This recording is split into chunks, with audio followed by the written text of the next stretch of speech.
వ్యభిచారం అంటే లోకానుసారంగా జారత్వం లేక లంజరికం లేక పడుపు వృత్తి, భర్త ఉండగా ఇతర స్త్రీలతో సంభోగం జరపడం, లేదా వివాహిత లేదా నిశ్చితార్థం చేసుకున్న స్త్రీతో శరీర బంధం లేక అక్రమ సంబంధం పెట్టుకున్న పురుషుడిని వ్యభిచారిణి అంటాం, లేక అలాంటి సంబంధం పెట్టుకున్న స్త్రీని వ్యభిచారిణి అంటాం. బైబిల్ ఏమని సెలవిస్తుంది? నిజమైన అర్థం ఏమిటంటే వీరికి నిత్య నరకమే.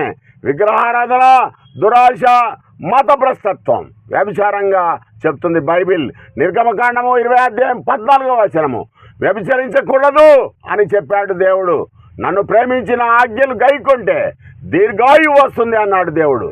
యేసుక్రీస్తు అన్నాడు కదా, ఒక స్త్రీని మోహపు చూపుతోని చూస్తే నీ హృదయమందు పాపం చేసిన వాడు అవుతావు, వ్యభిచరించిన వాడు అవుతావు అని యేసుక్రీస్తు ప్రభు చెప్పాడు కదా.